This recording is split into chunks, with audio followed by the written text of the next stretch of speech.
Abran por favor la Biblia en 2 Corintios, capítulo 13. 2 Corintios, capítulo 13. Esos testimonios de la historia, como el de John Bunyan, nos deberían a nosotros hablar muy fuerte también del lugar que debe tener la predicación en una iglesia. ¿Cuántos pastores hoy, si les prohibieran predicar, dejarían de ser pastores? Muchos no, porque casi no se predica en muchas iglesias, lamentablemente. Pero nosotros entendemos por la misma Biblia que este es el momento central de un servicio de adoración a Dios, es escuchar a Dios, callarnos un poco nosotros, por más que sea realmente lindo y aún indicado por la Biblia que alabemos a Dios, que hagamos oraciones, que leamos las Escrituras, etc. En algún momento hay que callarse y escuchar a Dios, y ese es el momento del sermón.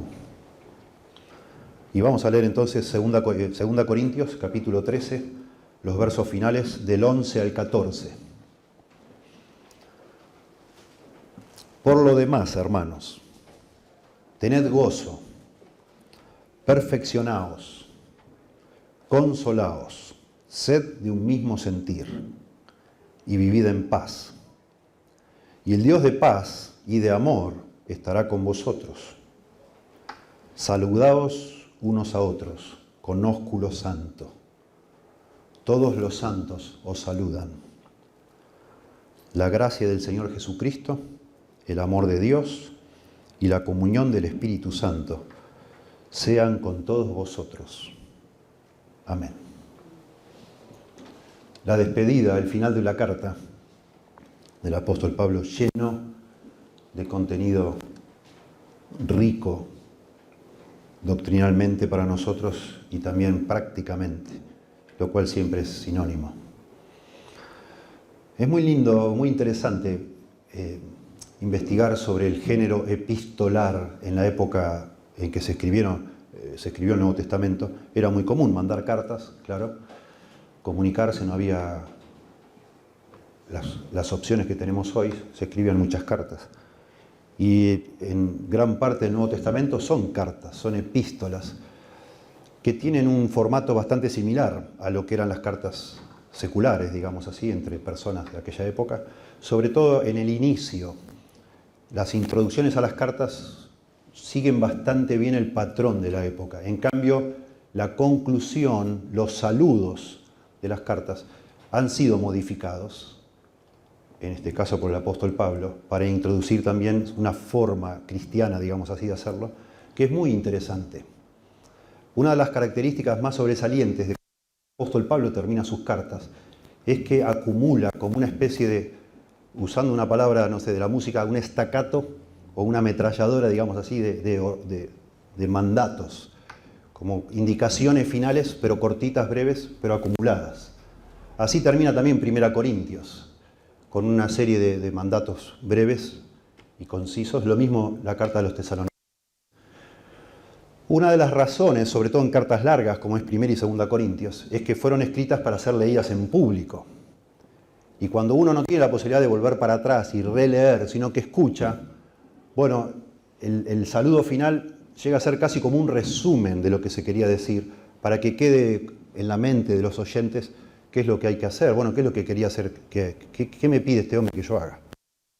Y es lo que pasa acá. De manera también notable, el apóstol Pablo da 5 órdenes, 5 imperativos, que de alguna forma resumen todo lo que venía diciendo en toda la carta, y qué es lo que quisiera que los corintios hagan. Después introducen saludos, notablemente también cuando Pablo escribe a una iglesia que no lo conocía a él, ni él conocía a la iglesia, agregan muchos saludos. Eso pasa en la carta a los romanos. Porque claro, él no conoce a todos, pero conoce a algunos que están ahí adentro. Entonces los menciona como para establecer un vínculo. Mira, yo conozco a tal, que ustedes también conocen, le saluda a tal persona, le saluda a tal otra. Pero en el caso que es una carta que lo conocen bien, como es esta, no dice nada. Quizás a propósito, porque podés meter la pata, ¿no? Porque mencionás a algunos y otros no, y generás un problema más, que ya, con todos los que ya tenía, ¿no? Entonces no menciona a nadie. Interesante. Pero sí hay saludos. Y finalmente se suele poner lo que llamamos nosotros. La palabra doxa en griego significa gloria. Una doxología es como una composición breve también que procura dar gloria a Dios, exaltar a Dios. Bueno, de todas las doxologías que tenemos en el Nuevo Testamento, la que está acá, que acabamos de leer, es la más preciosa de todo el Nuevo Testamento, y no porque lo diga yo, sino históricamente. Dice un erudito del Nuevo Testamento llamado Gordon Fee, que escribió un libro llamado la Teología de Pablo en el Nuevo Testamento, dice él, de todas las doxologías de Pablo, esta es la más teológica de todas, y no solo eso, dice él, este saludo final, 2 Corintios 13:14, que habla de la gracia del Señor Jesucristo, el amor de Dios y la comunión del Espíritu Santo, dice Gordon Fee, es el pináculo teológico de todo lo que dice Pablo en el Nuevo Testamento. Lo más profundo, dice él, que se pudo haber dicho. Tremendo. Entonces no deberíamos, y menos con 2 Corintios, ver estas palabras finales como, bueno, ya, obvio, sí, te saludo, chao, que te vaya lindo, deseo cosas lindas, siempre de deseo agradable, ¿no? Pues la forma formal de terminar una carta. Bueno, el deseo que expresa acá Pablo para ellos es lo más maravilloso que hay. Que la gracia del Señor Jesucristo, que el amor de Dios y la comunión del Espíritu Santo esté con todos vosotros. Amén. Tremendo. Tremendo. Y bueno, vamos a exponerla toda completa, este saludo final, porque todo tiene que ver con todo. Es el Espíritu Santo guiando acá. Cada mención que hay acá no está puesta para rellenar, para hacer un cumplido, para ser formal, no. Todo tiene mucho que ver con esta iglesia que estaba teniendo muchos problemas para madurar.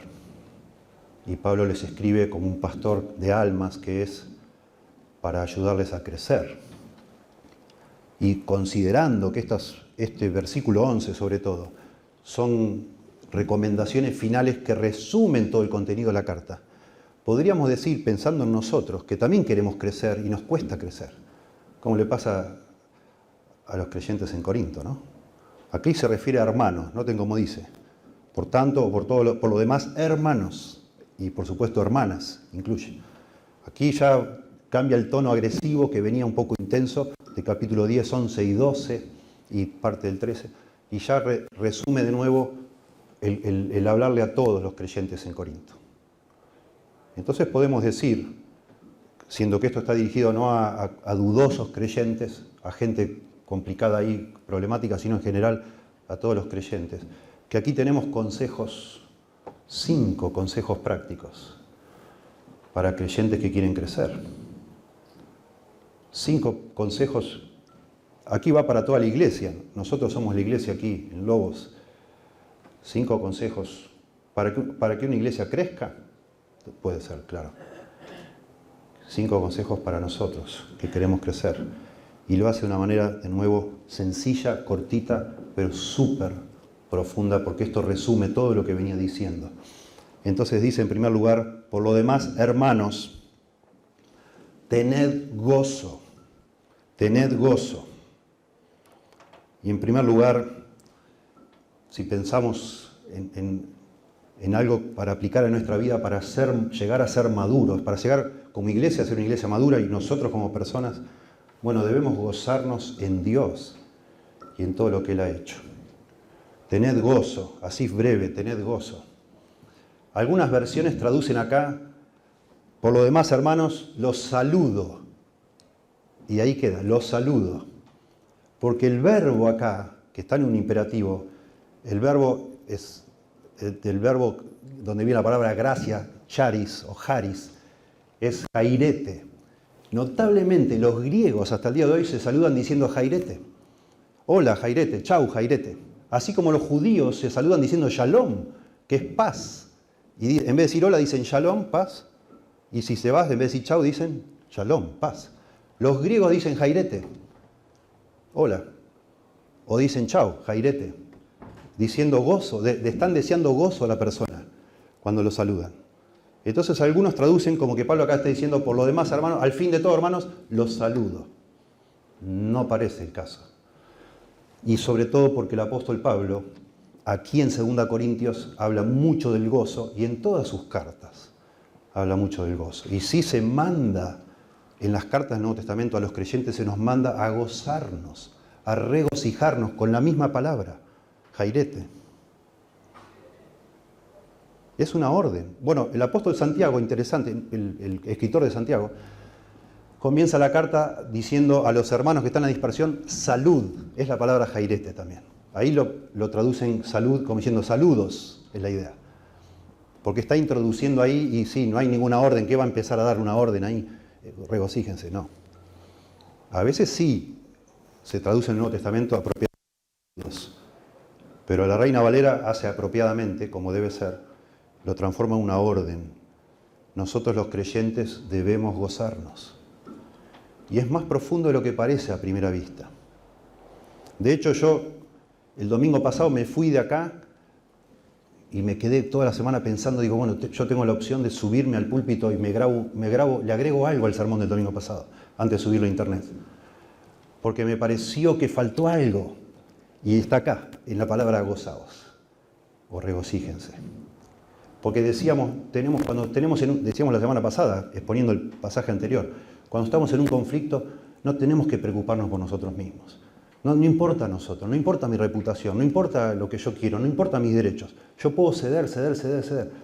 Bueno, pero eso parece un consejo moral. Porque la Biblia la Biblia no son indicaciones para que seamos mejores.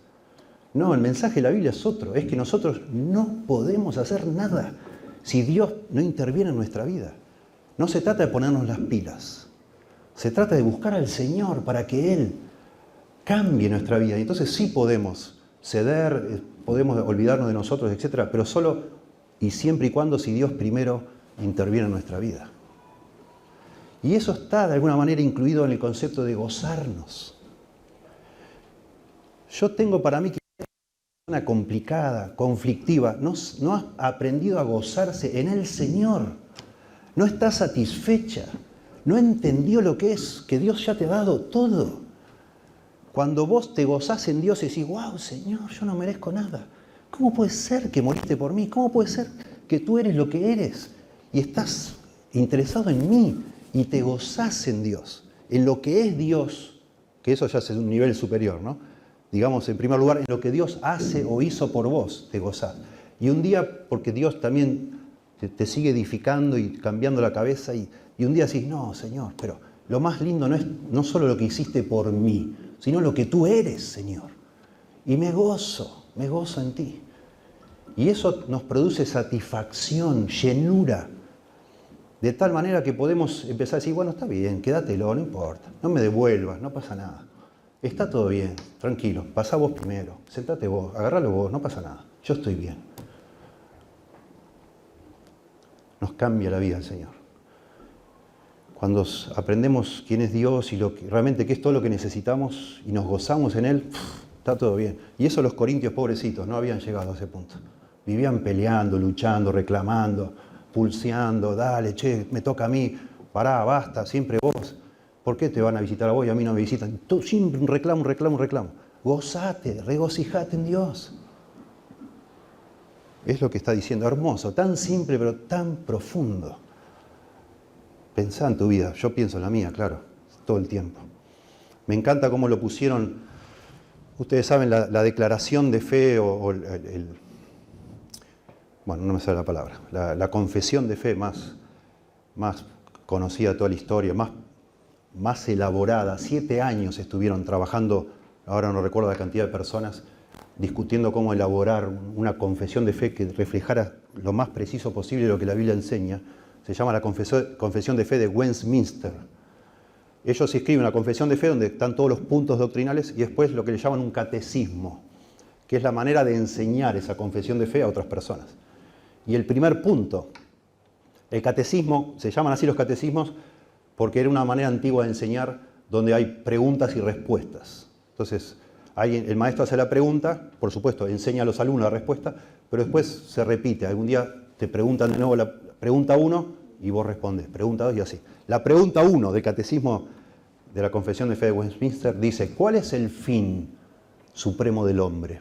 ¿Para qué vive el ser humano? Y la respuesta es, el fin supremo del hombre es glorificar a Dios y gozar de Él para siempre. Tremendo.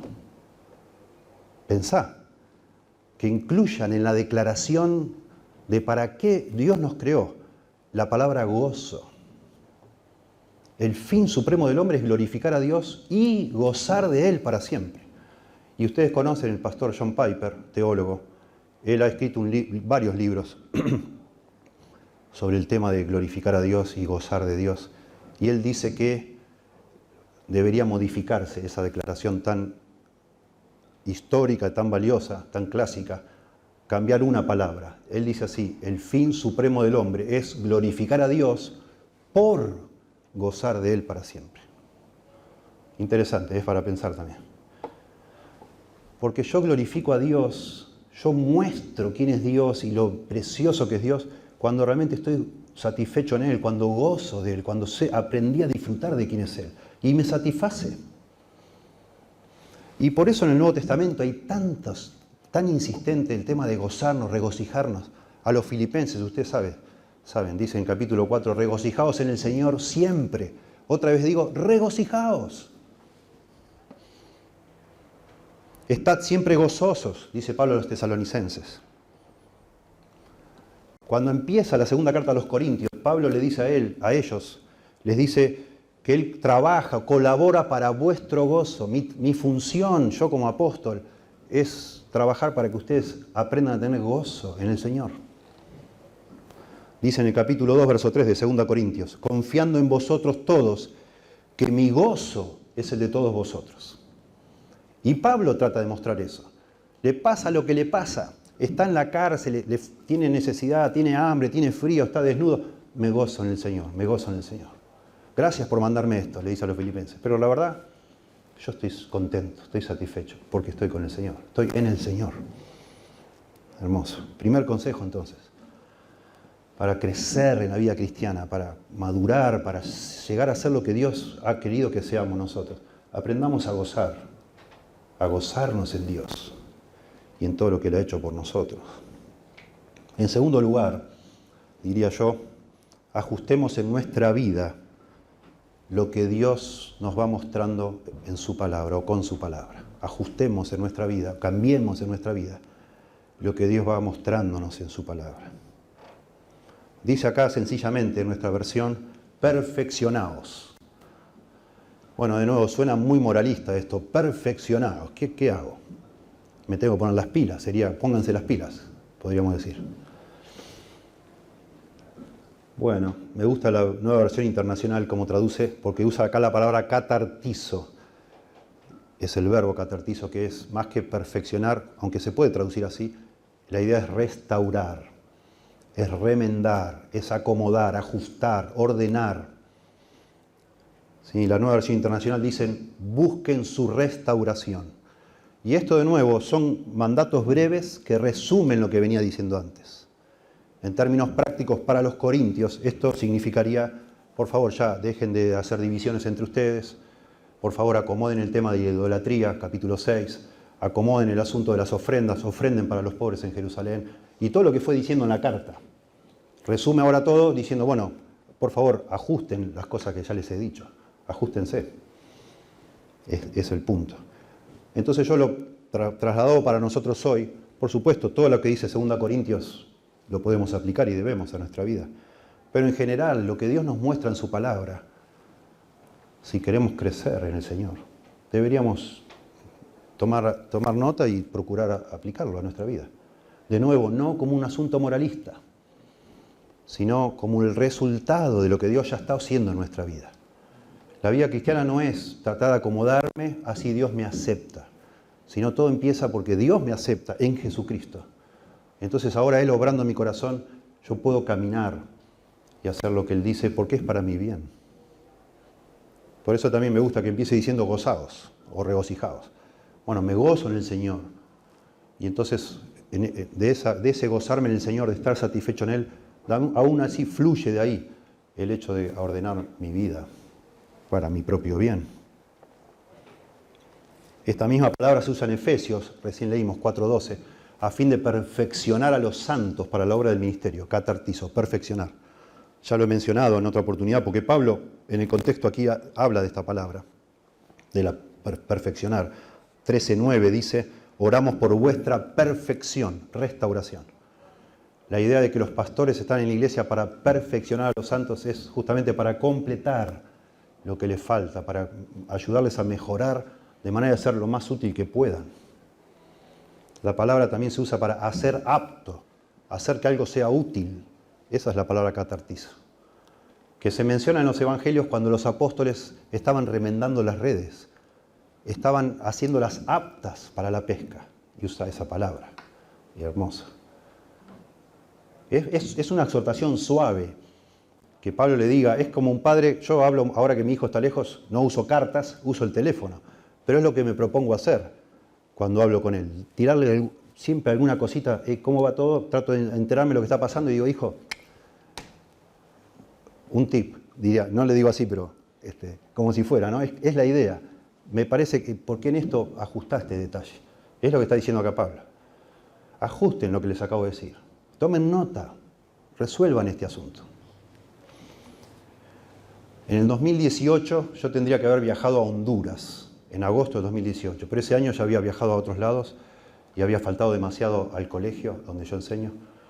Había pedido licencias, etcétera, había acomodado con unas horas con otros profesores y ya me dio vergüenza. En agosto ya digo, basta, no puedo seguir viajando. Y tenía que viajar en octubre y en noviembre. Entonces no fui a Honduras. Y yo no sabía que era muy importante que yo vaya a Honduras, no lo sabía. No me pareció. Y bueno, llamé y dije, no voy a ir. ¿Por qué? Digo, por tal razón. Bueno. Entonces me llama uno de los directivos a los cuales yo tenía que ir a dar cuenta, me dice, Alejandro, ya que vos no venís a Honduras, ¿te parece mal si cuando termine todo lo que estamos haciendo acá en Honduras, yo paso por Argentina? Nada que ver, o sea, se desvía. Le digo, bueno, vení. Brian Tamisian se llama ese hombre. Bueno, le digo, te reservo un hotel. Me dice, no quiero un hotel, quiero ir a tu casa. Le digo, bueno, 2 días voy a estar nomás. Bueno, vino 2 días a mi casa. Desayunamos, almorzamos, cenamos con él, todo el día encerrado. Le digo, te llevo, ¿querés conocer Buenos Aires? No quiero conocer Buenos Aires. Te llevo, no quiero. Hay un barrio armenio, Villa Armenio. Hay un baño armenio. No, que vine a estar con vos. Le digo, bueno. Y charlamos. Y con Joel Kert y con Stephanie conversamos. Y lo llevé al aeropuerto. Bueno, y dice, bueno, qué buena visita, qué lindo todo, excelente. Y al mes me llegó 6 hojas escritas por él. Y me encanta. Y en las 6 hojas él pone fortalezas, porque eso tiene que ver todo con nuestro Instituto IDEAR, ¿no? El hombre es el vicepresidente administrativo de la organización bajo la cual está IDEAR. Y yo tenía que ir a Honduras para una reunión regional de todos los institutos que tienen en Hispanoamérica, ¿no? 9 fortalezas en la hoja, 6 hojas. 3 debilidades que él ve y 6 oportunidades. Ahí está en la hoja. Y me da algunas recomendaciones, 6 hojas. Hace 2 años, 2 años y medio me mandó eso. Bueno, esta semana estuvimos justo reunidos con Jonathan estudiando todavía este documento. Porque estamos, o sea, nadie en los, no sé cuántos años hace que estoy acá, 8 años que estoy acá, nadie se tomó el trabajo que tomó Brian de venir hasta mi casa, de observar, preguntar, anotar, y después pensar y escribir un documento para ayudarme a mí a mejorar lo que estoy haciendo. Y hasta ahora me sirve, 2 años y medio después. ¡Qué bendición! Y yo lo pienso, trato de, por eso lo menciono esto, de buscar un paralelo, que el apóstol Pablo te escribe una carta de 13 páginas acá, o 13 capítulos, para tratar de ayudarte a crecer en la vida cristiana. Digo, ¡wow! Y Pablo termina y dice, por favor, hermanos, acomoden las cositas que les fui mencionando, porque les va a hacer bien, lo necesitan. Y pienso yo que Dios nos escriba la Biblia, no solo para hablarnos de Jesucristo, sino después también dándonos indicaciones para hablar de, bueno, no sé si nos habla de fortalezas, pero de debilidades, de cositas, y nos dice cómo arreglarlo. ¡Qué bendición! Ajustemos, hermanos, diría Pablo, ajusten, hermanos, ajusten. Regocíjense en el Señor y ajusten, acomoden ahí, perfeccionen, como dice la palabra que cada uno de ustedes tiene que vivir. ¡Qué bendición! En tercer lugar, tercer consejo que nos da Pablo, apreciemos y busquemos la corrección de otros. lo diría yo en mis palabras breves, seamos enseñables, queridos hermanos, seamos todos nosotros enseñables. Porque acá dice, se pierde el sentido, y hay una discusión cómo traducir esto, dice consolaos, consolaos. Y acá está hablando, el verbo es parakaleo, que se puede traducir como consolar, pero también como exhortar. ¿Sí? Lo que pasa es que Pablo usa 18 veces usa este verbo, Pablo en 2 Corintios, y 9 veces lo usa con el sentido de consolar. Y las otras 8 otras veces lo usa como rogar o exhortar.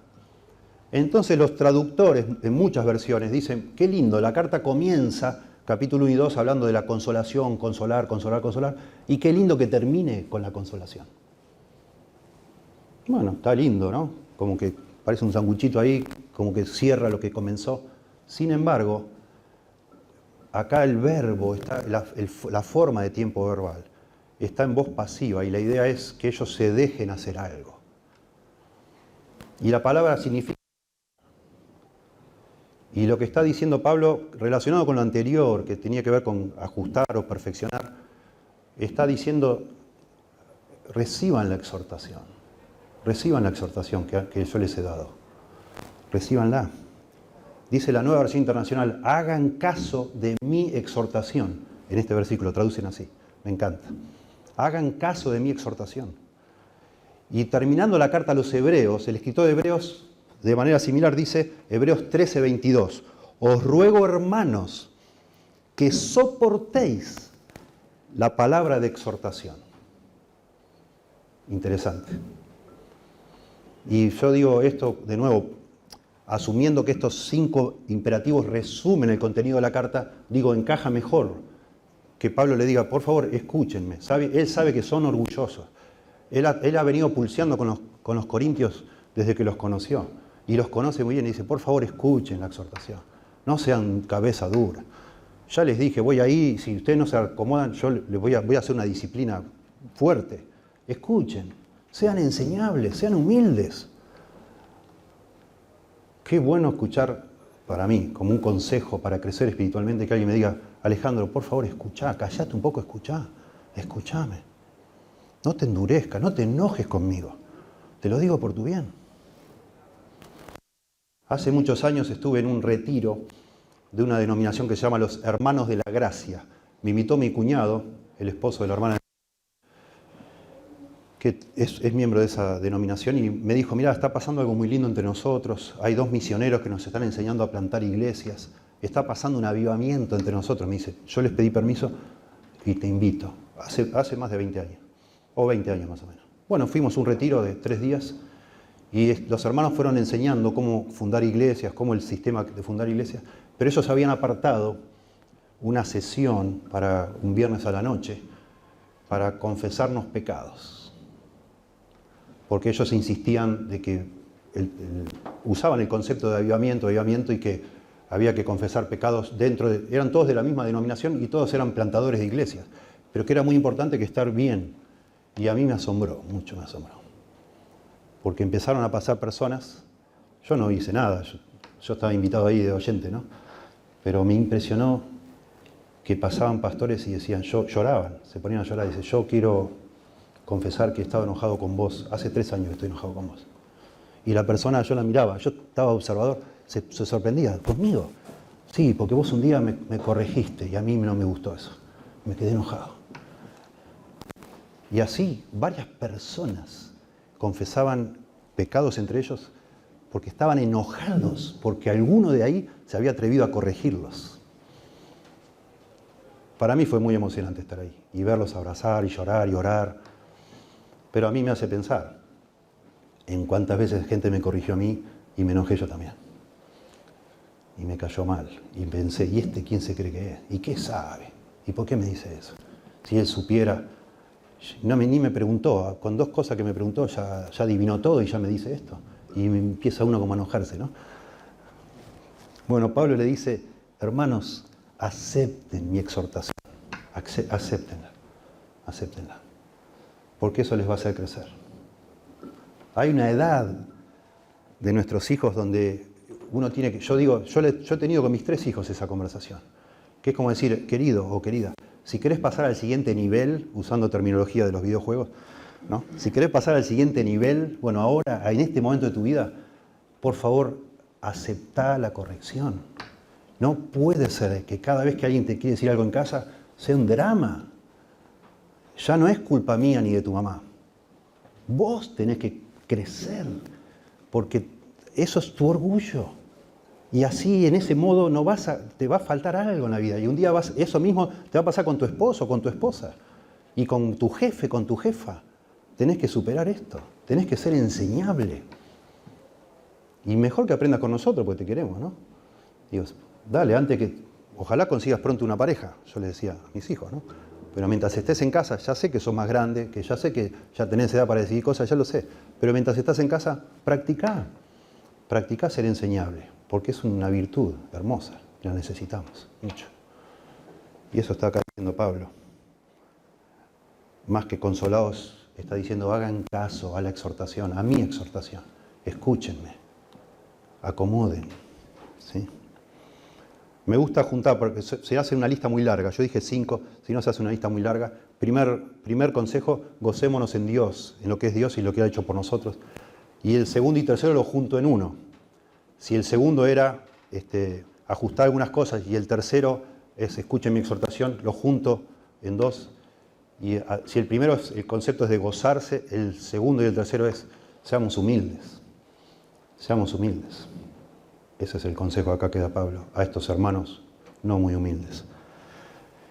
Y entonces, en tercer lugar, cambia el tema de la humildad, del gozo y la humildad. Ahora va a pasar al tema de la unidad. Noten ustedes, en una iglesia que no era unida, que estaban desarmados en grupos. Sed de un mismo sentir. Siempre estamos en el versículo 11, sed de un mismo sentir. Y después va a decir que vivan en paz y vivid en paz. Y estos dos conceptos los uno para hablar de la unidad, ¿sí? Sería el tercer consejo entonces. Si el primero era gozarnos en Dios, el segundo seamos humildes, enseñables, el tercero es busquemos la unidad de propósito y comunión con los demás hermanos. Pablo consideró muy importante para que esta iglesia crezca, no solo que se gocen en Dios, que acepten la corrección, sino que busquen la unidad. No puede crecer una iglesia, no puede crecer un creyente sin unidad. No se puede. Así como no se puede criar una abeja sola, tenés que tener una colmena. Una abeja sola no la puedes criar. Tenés que tener una colmena. Así lo mismo Dios ha establecido que nosotros crecemos en la vida cristiana en el contexto de una iglesia local, donde aplicamos todo lo que la Biblia nos pide hacer para ser como Cristo. Soportarnos unos a otros, perdonarnos unos a otros, llorar unos con otros, reírnos unos con otros, etc. Abrazarnos unos a otros, exhortarnos, etc. Pero necesitas estar con alguien. No puedes estar solo. Y eso de estar en una iglesia, sí, es un desafío de buscar la unidad, la armonía. Sed de un mismo sentir, dice acá. La palabra literalmente significa piensen lo mismo. Piensen lo mismo. Y también hay un énfasis en todas las cartas de Pablo sobre esto. Unánimes entre vosotros, dice a los romanos, al capítulo 12, verso 16, capítulo 15, dice, el Dios de la paciencia y de la consolación os dé entre vosotros un mismo sentir, según Cristo Jesús, para que unánimes, a una voz, glorifiquéis al Dios y Padre de nuestro Señor Jesucristo. A los filipenses que también están peleando ahí por puestitos de poder, por vanagloria, dice él. Les dice, completad mi gozo, sintiendo lo mismo, teniendo el mismo amor, unánimes, sintiendo una misma cosa. Completad mi gozo. Pablo está sufriendo al ver su iglesia, la iglesia que Dios usó para que él fundara, que se están peleando. Dice, por favor, qué dolor me produce esto. Completad mi gozo, sintiendo lo mismo, únanse. A la misma iglesia, Filipenses 4:2, Pablo identifica a 2 señoras que se están peleando, que las menciona como personas fieles, piadosas, mujeres que han colaborado con él, que no son, para que sacar de nosotros la duda de que son personas que a lo mejor no conocen al Señor. No, Pablo dice que son mujeres muy amadas, que lo han ayudado a él. Dice, ruego a Evodia y a Síntique que sean de un mismo sentir en el Señor. Imagínate vos, leyendo la carta a la congregación y de repente mencionan tu nombre. ¿Viste cómo somos, no? Que enseguida pensamos, me voy a felicitar. No. Dice, por favor, le digo a Juanita y a María que se dejen de hinchar, que sean del mismo sentir. Basta de pelear, queridas hermanas, amadas. Me encanta este último, por eso lo cito, porque noten, acá también está en forma de orden, que sean de un mismo sentir, pero no piensan igual, Evodia y Síntique. Y no se trata, me encanta este concepto, ser del mismo sentir, no se trata de que todos lleguemos a ser uniformados, digamos así, en lo mismo, sino es el esfuerzo que hacemos, a pesar de que no pensamos lo mismo, para ponernos de acuerdo. Bajo, de nuevo, la luz de las Escrituras, ¿no? Obviamente. Está claro que tenemos diferencias entre nosotros. En cualquier iglesia pasa eso. Pero entonces se nos pide que seamos de un mismo sentir, el mismo propósito. Unámonos bajo la verdad de Dios y las diferencias minúsculas, innecesarias, dejémoslas a un lado. Propongámonos eso seguí pensando como te gusta a vos. ¿A vos no te gusta mirar televisión? No mires. A él le gusta. Bueno, déjalo que mire. Yo qué sé. No impongas tus gustos, no impongamos nuestras preferencias. Pongámonos de acuerdo en que, lo que se trata acá es que todos cuidémonos. Con lo que miramos, cuidémonos, con lo que entra en nuestra mente, cada uno sabrá cómo hacerlo. Vos no lo podés dominar eso, entonces no lo hagas. Pero concede que a lo mejor el otro sí lo puede hacer. Y no peleen, dice Pablo. Y esto viene a propósito a los corintios, ¿no? Dejen ya de yo soy de Pablo, yo soy de Apolos, yo soy de Cefas. ¿Quién nos mandó a hacer tantos bandos y quién nos manda a pelear entre nosotros? Es todo de nuestra carne, basta. No coincide. Por eso leímos Efesios hace un rato. Que la obra esta preciosa de la Trinidad en nosotros nos tiene que llevar a la unidad. Pablo dedica Efesios 1, 2 y 3 a hablar de la gran obra de la salvación. Y empieza el capítulo 4 y dice, ruego que andéis como es digno de la vocación con que fuisteis llamados. Como es digno de todo lo que acabo de explicar en capítulo 1, 2 y 3. La manera digna de representar y de vivir de acuerdo a todo lo que se hizo por vos es que estén unidos, que seamos humildes y estemos unidos en el vínculo de la paz, porque tenemos el mismo Espíritu, el mismo Señor, un solo Dios, un solo bautismo, etcétera, etcétera. Debemos estar unidos. Bueno, en el capítulo 12, verso 20, ahí nomás, en 2 Corintios, ya Pablo decía, espero que cuando vaya a verlos, no me encuentren que entre ustedes hay contiendas, envidias, iras, divisiones, maledicencias, murmuraciones, soberbias, desórdenes. Y por eso ahora resume y dice, sean de un mismo sentir. Ya. Y de nuevo asume que podemos hacerlo, porque está hablando de hermanos y hermanas. Si sos un hijo de Dios y si yo soy un hijo de Dios o una hija de Dios, no hay razón para que no estemos unidos. Tenemos el mismo Dios, el mismo perdón, la misma Biblia, el mismo Espíritu, el mismo Salvador. ¿Cómo podemos estar uno contra el otro? Imposible. No puede ser. A los corintios en 1 Corintios, al principio nomás de la carta, es el gran tema de la carta. Os ruego, 1 Corintios 1:10 dice, os ruego pues hermanos, por el nombre de nuestro Señor Jesucristo, que habléis todos una misma cosa, que no haya entre vosotros divisiones, sino que estéis perfectamente unidos en una misma mente y un mismo parecer. Y entonces dice, porque he sido informado por los de Cloé que hay entre vosotros divisiones y que se están peleando y viven peleando ustedes todo por el ego, el orgullo, la vanidad y todos te están tratando de figurar.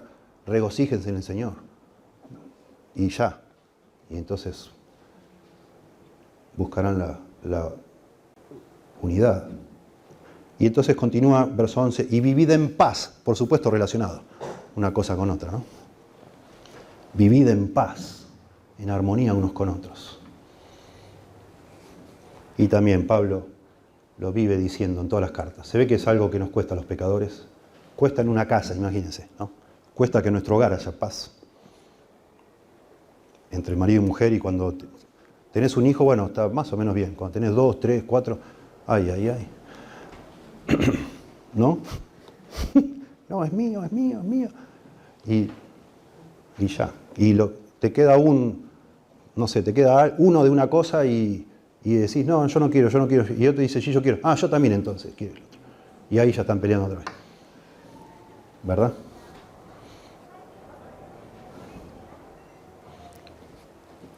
A los tesalonicenses lo mismo, tened paz entre vosotros. A los romanos, en cuanto dependa de vosotros, estad en paz con todos los hombres. Y dice, en Efesios, cuando habla de la unidad, dice, en el vínculo de la paz. Me encanta. Solícitos en guardar la unidad del Espíritu, Efesios 4:3, en el vínculo de la paz. Me encanta.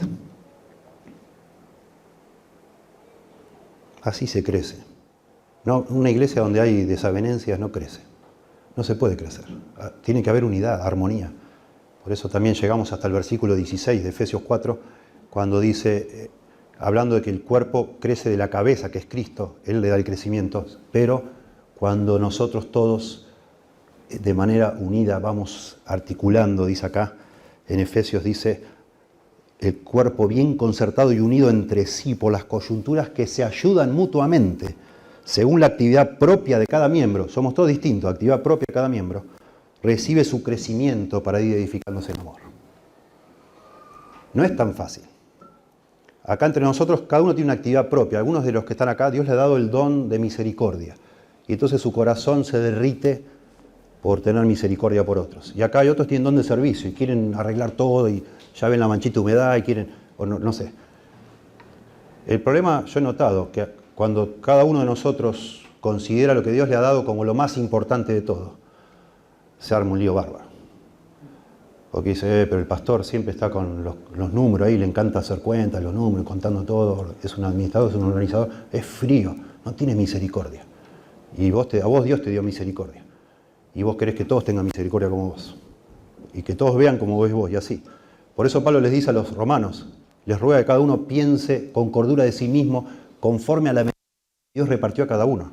Tomarlo como una bendición, que a vos te gusta tal o cual cosa, porque Dios te dio ese don, pero no pretendas que todo el mundo en una iglesia vea lo mismo que ves vos, sino que cada uno, según la actividad propia de cada miembro, nos vamos ayudando y complementando para que el cuerpo, bien concertado y unido, crezca por el crecimiento que da la cabeza para ir edificándose en amor, dice ahí. Es muy importante entender eso, demasiado importante.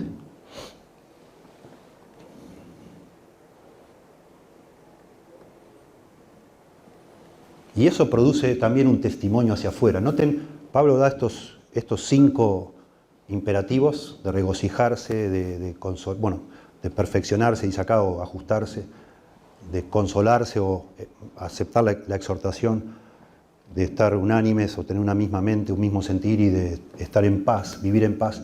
Y entonces da una promesa muy linda. Y el Dios de paz y de amor estará con vosotros. Es una promesa, una bendición que da si nosotros como iglesia practicamos estas cosas. Y aquí enfatizo iglesia, no persona creyente. Dios está con nosotros. Si sos un creyente, una creyente convertido, Dios está con vos. Nadie te puede separar de Dios. Nada y nadie. Por más mal que te portes, Dios no se va a ir nunca de tu vida, de tu corazón. Pero sí se nos muestra en la Biblia que a veces Dios se va de una iglesia. Sí, se va de una iglesia. Aunque a veces en esa iglesia todavía haya creyentes. Nos muestra sobre todo el libro de Apocalipsis, cuando Dios abandona una iglesia, ya porque ya no se puede, ya esa iglesia no representa a Dios apropiadamente. Por eso es tan significativa esta promesa dada a una iglesia, que se están peleando entre ellos, que no son un buen testimonio, en muchos aspectos. Y entonces Pablo dice, cuando ustedes hagan estas cosas que les enseño, que toda esta carta, que la reciban como mandatos, el Dios de paz y de amor estará con vosotros. Las personas que entren a las reuniones de ustedes, le dice a los corintios, van a percibir al Dios de paz y de amor entre ustedes. La palabra con, metá en griego, se traduce estar en medio de. Esa es la idea, de un lugar. Dios de paz y de amor estará en medio de ustedes, en la medida que ustedes sigan estas instrucciones que les envío. Y la gente va a ver que mora Dios entre ustedes, va a tener un impacto. Algunos lo han entendido y siempre se puede, a veces esta ambigüedad a veces no la podemos resolver nosotros solo estudiando. Algunos dicen, bueno, el Dios de paz y de amor está hablando de los dones que Dios da. Dios nos da paz y Dios nos da amor, lo cual es cierto. Entonces lo que estaría diciendo Pablo es, si ustedes hacen todo esto, Dios los va a equipar con esos dones para poder cumplir con esto que yo les digo, estos 5 mandatos. Lo cual también es bíblico. ¿Se acuerdan cuando el pueblo de Israel pisó el Mar Rojo y el momento que lo pisó se abrió? Lo mismo pasó con el río Jordán. En el momento que nosotros nos decidimos por fe decir, bueno, Señor, te voy a obedecer, yo no sé de dónde voy a sacar para la humildad que necesito para aceptar la corrección, yo no sé cómo voy a hacer para corregirme, la verdad no sé, soy tan débil. Y entonces decís, bueno, pero voy a tratar de hacerlo. Y en ese momento Dios viene a tu auxilio y te da los dones para hacerlo. Acá está de alguna manera reclamando que haya unidad y dice, bueno, ustedes traten de hacerlo y el Señor les va a dar los dones, las habilidades. Eso es bíblico, es lindo eso, es muy hermoso. Cada imperativo en la Biblia siempre está precedido de un indicativo, de algo que Dios hace. Y entonces en base a eso nosotros hacemos algo. Pero también es al revés. A veces cuando yo por la fe hago algo, la verdad es que, pero no yo, dice Pablo, sino la gracia de Dios conmigo. Yo he trabajado más que todos los apóstoles, pero no yo, sino la gracia de Dios conmigo. Y yo me esfuerzo y me rompo el alma, dice allá los Colosenses, según el poder de Dios que actúa en nosotros, que actúa en mí. Con el poder de Dios me esfuerzo, no solito. De alguna manera, tomamos así como la paz y el amor de Dios como dones de Dios, estaría diciendo eso Pablo. Ustedes pónganse las pilas, hagan lo que puedan y Dios va a venir al auxilio y les va a dar lo que necesitan para cumplir con lo que les pide. Pero si en cambio lo tomamos como características de Dios, la paz y el amor de Dios, me parece que lo que se refiere acá no es tanto los recursos que Dios nos va a dar, sino su presencia en medio nuestro. Cuando nosotros como iglesia tratamos de gozarnos en Dios, de ser humildes, de ser enseñables y estar unidos, el Señor está entre nosotros, de una manera notable, que causa un impacto en otros. Y lo contrario también es cierto. Solo menciono rápido, allá en Apocalipsis, hay mensajes, ustedes saben, a 7 iglesias de Asia Menor. A la iglesia de Éfeso, Apocalipsis 2:5, dice, si no te arrepientes, quitaré tu candelero de tu lugar, que es la presencia de Dios. Me voy. A la iglesia de Pérgamo, 2:16 de Apocalipsis, vendré a ti pronto y pelearé contra ellos con la espada de mi boca, si no te arrepientes.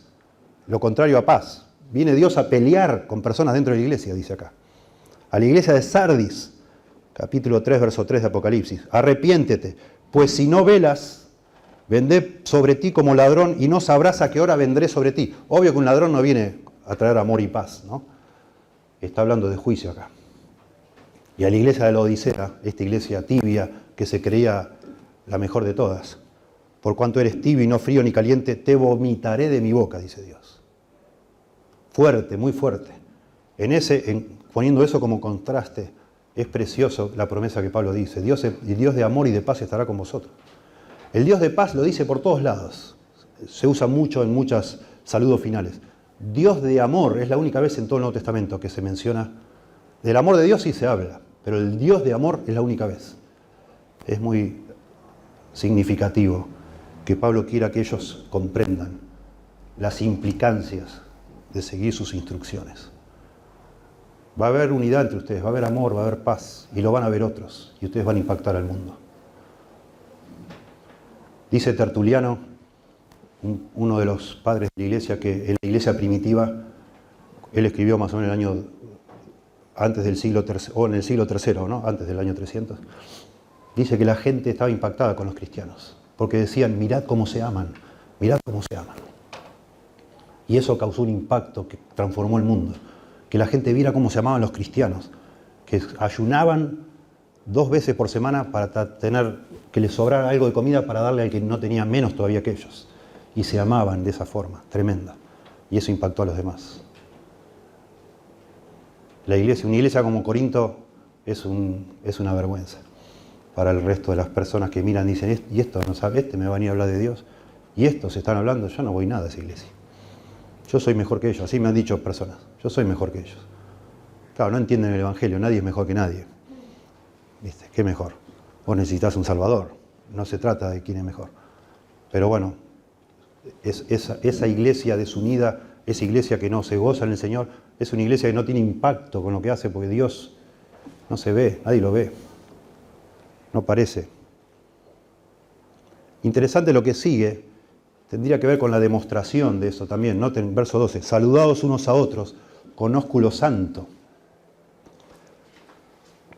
Y enseguida nos surge la pregunta, ¿por qué era necesario que el apóstol les ordene a los creyentes que se den un beso? ¿Qué es eso? Bueno, leemos, en la sinagoga no era común, ustedes saben que el antecedente de las iglesias fueron las sinagogas. En las sinagogas los judíos no se daban besos, no lo hacían. Y esto de alguna manera es un distintivo cristiano, que los hermanos y las hermanas empiecen a saludarse con un beso en la mejilla, que es como hacemos nosotros. Muchas veces ni es un beso real, sino tocar mejilla con mejilla, ¿sí? Pero es una expresión afectiva externa, por supuesto, de que nos aceptamos como somos. Eso también impactó el mundo antiguo. Y impactó fuerte al punto que llegaron a transformarlo en una calumnia y empezaron a inventar que los hermanos cuando tenían reuniones hacían orgías porque los habían visto besarse en la calle. Decían, ¿qué están haciendo esto? Si los vemos acá en el público lo que hacen. Y se daban un beso nada más. Por eso dice ósculo santo. Agrega santo como para que nadie malentienda. Acá no tiene nada que ver, no tiene un sentido erótico, sensual, nada. Es algo que al revés comunica la santidad, la belleza de lo que es la unidad que Dios ha conseguido para nosotros en una iglesia. Que ahora nos saludamos, un rico se saluda con un pobre, van por la calle que en otras épocas y otras sociedades ni se hablaban. Quizás podría parecer lo mismo acá. Imagínate estar comiendo afuera en esas mesitas que hay afuera, con gente, vos que a lo mejor sos una persona de dinero, imagínate qué pensarían tus amigos de dinero que están ahí en la mesa si de repente pasa caminando una persona de la iglesia que hace poco se convirtió, que era conocido acá por todo el barrio, que andaba en drogas o andaba robando, y vos te parás, imagínate, en una ciudad como la nuestra, y lo abrazás a esa persona, frente a todos tus amigos ricos, y después te sentás y seguís comiendo, imagínate. ¿Qué es eso? Y te preguntarían, che, ¿vos sabés quién es esa persona? Le digo, sí, tenés cuidado. Le digo, no, él va a mi iglesia. El Señor lo transformó a él. Y a mí también, y yo lo amo. Y suele venir a mi casa y comemos juntos. El Señor nos cambió a los dos. Él ya no es un ladrón, ya no está con drogas. Yo lo amo y él me ama a mí y tenemos una relación hermosa. Tremenda. Por eso de pronto se nos pasa, es tan común, ya pasó a ser algo normal, ¿no? Sobre todo acá en Argentina todo el mundo se da besos, pero saludados unos a otros con ósculo santo. Se ve que había una resistencia porque casi todas las cartas de Pablo, y aún Pedro, dice, desde el final dice, salúdense. Pedro dice, con un beso de amor. Y así Pablo dice, se ve que era algo que estaban queriendo imponer como una característica externa del cristianismo. Muy interesante. Yo digo, más allá del beso o no beso, hay culturas donde esto no se practica. El punto acá es que tenemos que, como cristianos, exteriorizar, no solo tratar de estar unidos en nuestra forma de pensar, estar en paz, sino también demostrar que esa unidad es real, que esa falta de barreras entre nosotros afectivas es real, es auténtica. Y eso de nuevo muestra ese Dios que está en nosotros, ese Dios de amor y Dios de paz. ¿Sí? Bueno, tengo más cosas para leer del beso santo, pero tengo miedo de después lo que dije que era el pináculo de la teología de Pablo, no nos da tiempo ¿no? Y dejémoslo del beso. Yo digo, hermanos, si pensamos en palabras claves, el gozo, tenemos que gozarnos en Dios para crecer, madurar. La palabra humildad, tenemos que ser enseñables por la palabra y por otros hermanos. Tenemos que estar unidos, procurar perseguir la unidad de propósito y de comunión, de estar en paz, estar en armonía con nosotros, desear estar unos con otros, sin hacer acepción de personas. Tenemos que demostrar eso en la forma también externa como lo hacemos. Pero finalmente yo digo acá lo que queda, versos 13 y 14. Nosotros para crecer espiritualmente necesitamos tener una visión grande de dónde estamos, qué es lo que está haciendo Dios con nosotros. Necesitamos ver más allá de nuestras pequeñeces diarias Todo cristiano necesita eso. Yo lo necesito y yo me doy cuenta que lo que más me motiva para no bajar los brazos, para si tengo que ir preso y ir el martes y entrar y decir, métame preso, no me importa, está todo bien. Necesito mirar más allá de mis cositas, de mis deseos, de mis sueños. Tengo que darme cuenta que estoy dentro de algo enorme, que muy pocas personas son llamadas a participar. Y a mí Dios, por esa cosa que no puedo entender, me dijo, vení vos, quiero que juegues en mi equipo, vení. Yo, no, si no sé nada, yo no sé ni patear, vení. No, seguro que no soy yo, debe ser él. No, sos vos. Vos. Yo te llamo vos. Y eso es tremendo. Necesitamos pensar en eso.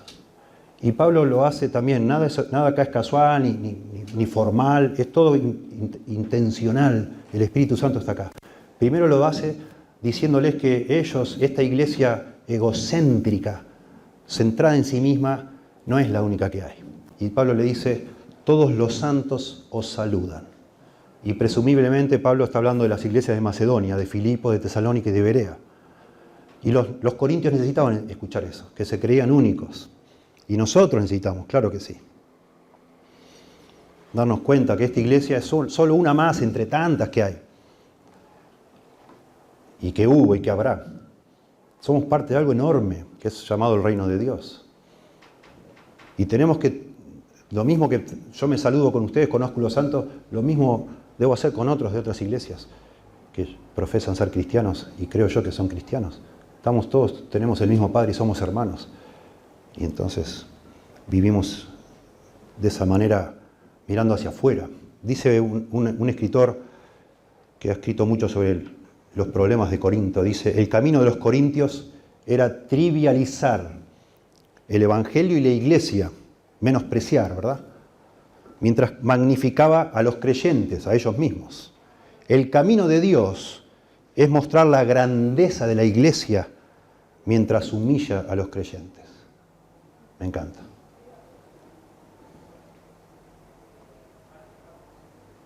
Pero me parece que esto de la visión cobra una dimensión que nos alucina. Dicen los españoles, nos flipea. Me encanta la frase. Te quedás con la cabeza como tildado, que si no puedes, ¿qué pasó? No, me estás hablando en serio. Y entonces mete la Trinidad el apóstol Pablo en este saludo final. Y eso de nuevo a nosotros nos tiene que sobrecoger cada vez que pensamos lo que está envuelto en la salvación tuya y la mía. No tiene sentido. Lo digo de una forma como hablamos en Argentina, ¿no? Claro que tiene sentido, lo dice la Biblia, tiene sentido. Pero en nuestra humana forma de entender, decir, no puede ser. La gracia del Señor Jesucristo, el amor de Dios y la comunión del Espíritu Santo esté con todos vosotros. Amén. Los corintios necesitaban despertarse, dejen ya de bobadas, dejen de pelear por el juguetito eso. No se dan cuenta. Lo que está en juego acá, el Espíritu Santo, Dios el Padre, Dios el Hijo y el Espíritu Santo, todos ellos desde la eternidad pasada han estado planeando este asombroso plan que va a transformar el mundo por las edades y va a ser el centro de atención de toda la eternidad futura. Y ustedes paveando entre ustedes, basta.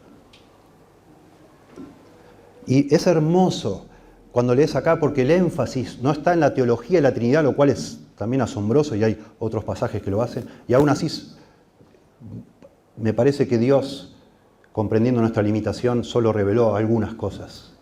Y algún día sabremos mejor y nos regocijaremos en la persona de Dios, porque esto es la persona de Dios. Acá más que enfatizar la persona de Dios, las relaciones intertrinitarias, lo que pasa en el seno de la persona de Dios, Padre, Hijo y Espíritu Santo, se nos habla de las relaciones de la Trinidad con nosotros. El énfasis acá es relacional. La gracia del Señor Jesucristo hacia nosotros. El amor de Dios hacia nosotros. Y la comunión del Espíritu que nos permite tener el Espíritu a nosotros. Lo que está haciendo Pablo es poner a los corintios en foco. Despierten, queridos, despierten. Ustedes, y estos tres conceptos, gracia, amor y comunión, resumen de una manera también gloriosa lo que es el Evangelio. Porque la gracia de Dios es un sinónimo para decir la obra de la redención. Eso es lo que es la gracia de Dios, la gracia del Señor Jesucristo. El amor de Dios también al enviar a su Hijo Jesucristo. Eso es lo que dice la Biblia, que es el gran demostración del amor de Dios, que hizo lo que hizo para salvarnos a nosotros. Y la comunión del Espíritu Santo, que justamente es el tercer miembro de la Trinidad, que su función es aplicar esa salvación a nuestra vida, para que tengamos comunión con Dios y comunión unos con otros, porque tenemos el mismo Espíritu. Es Dios trino envuelto en venir a rescatar a un insecto, no sé, por decirlo de alguna manera, una pulga, como somos nosotros. Y Dios involucrado en eso, no puede ser. Bueno, ¿cómo necesitamos ajustar la visión? Por eso es tan importante que en un servicio de adoración también cantemos, no ritmos movedizos, qué lindo este ritmo, me encanta este ritmo, cosas que nos vuelen la cabeza cuando la estamos cantando y que nos machaquemos y machacamos y decir, wow, Señor, wow, tú eres el Rey, es verdad, tú eres el Rey. Hay un reino. Ya estos miserias humanas están pronto a acabarse. Va a desaparecer esto y vas a ser el Rey en un reino justo. Y nosotros, tus súbditos. Wow.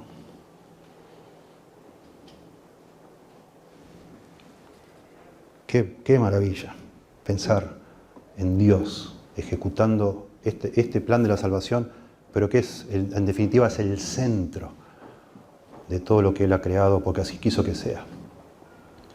Nos habla que desde la eternidad pasada, en el presente ejecutándolo, es Dios el Padre planeándolo como un arquitecto en la eternidad pasada. En Efesios habla de eso. Jesucristo ejecutándolo en la cruz a un precio infinito, y después el Espíritu Santo aplicándolo, conquistando nuestros corazones, llamándonos un día, produciendo arrepentimiento y aplicando esa obra perfecta de Cristo a nuestra vida y obrando ahora, porque Él está en nuestro corazón, habitando en nuestro corazón para transformarnos, para que seamos como Cristo. ¡Qué belleza!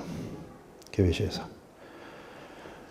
Y a propósito, esto no es menor, pero es a propósito.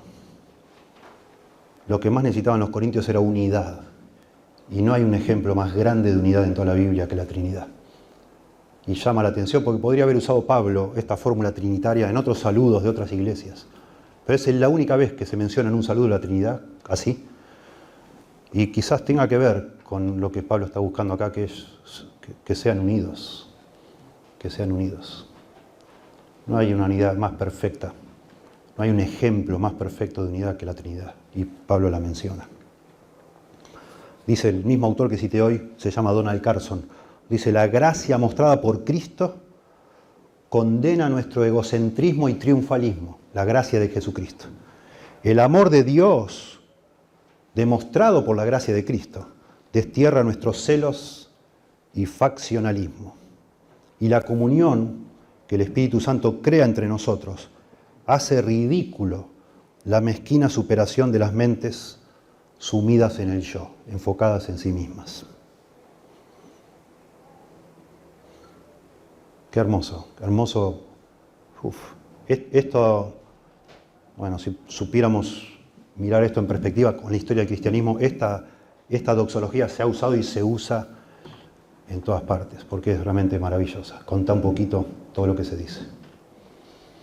Es precioso. Dice un autor también que encontré por ahí, esta es la bendición del Dios Trino para los creyentes que han venido para adorar y salen para servir. Muchas iglesias, nosotros terminamos cantando la doxología. Muchas iglesias terminan, a lo largo de la historia, terminan sus servicios diciendo la gracia del Señor Jesucristo, el amor de Dios y la comunión del Espíritu Santo esté con todos vosotros. Amén. Pueden salir. Y se termina el servicio diciendo eso. Vinieron a adorar, bueno, ahora salgan a servir. El Dios Trino está con ustedes. Salgan a romper el mundo. Dios está con ustedes. Señor, te damos gracias por tu palabra hermosa, Señor. Hermosa al mostrarnos lo que jamás podríamos haber descubierto, entendido, adivinado, imaginado, que es el plan tuyo de la salvación, que incluye que estemos en una iglesia creciendo madurando para llevarte a ti la gloria, gozándonos en ti, aprendiendo a disfrutar de ti por la predicación de tu palabra que va actuando en nuestra vida, creciendo en humildad, dejándonos corregir por tu misma palabra que nos redarguye, nos corrige, nos exhorta, pero también por otros que tú pones en nuestro camino para ayudarnos a crecer.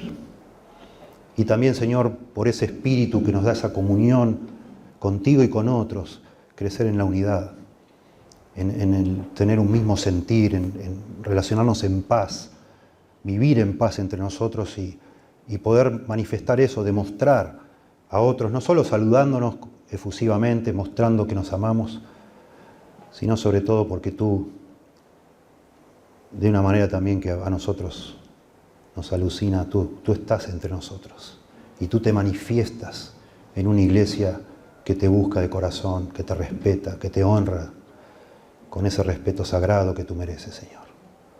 Oh Señor, te adoramos terminando esta reunión pensando en la obra de la redención, planificada por el Padre, ejecutada por el Hijo y aplicada por el Espíritu Santo, para que podamos un día, pecadores como nosotros, que merecemos el infierno, estar para siempre en el cielo, adorándote a ti y disfrutándote, Señor. Te damos gracias y pido, Dios, terminando, si alguno de los que está entre nosotros aún no ha venido a conocerte, que tu palabra le quebrante, Dios.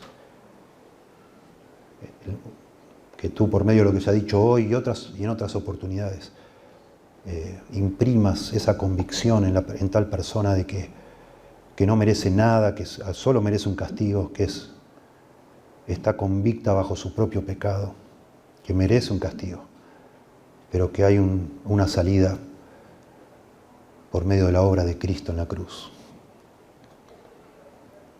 Que Él es el perfecto sustituto, el justo que muere por los injustos para llevarnos a Dios, y que resucitó al tercer día y hoy vive y es nuestro sumo sacerdote que intercede por nosotros, nuestro Rey que va a venir un día a reinar, pero que por ahora se ofrece con paciencia, con mucha paciencia, como el Salvador de los hombres, el único Salvador. Que tú nos ayudes, Dios, a ser enseñables a esa persona que quizás todavía no se resiste a doblegarse, Dios, a reconocer su necesidad, que tú le des ese espíritu humilde que hablábamos, para reconocer que te necesita, que está equivocada, equivocado, y que te necesita, Señor. Por favor, concede salvación, arrepentimiento y perdón a quien venga ahora a ti, Señor, en tus términos, con fe y arrepentimiento. Lo rogamos en el nombre de Jesús. Amén.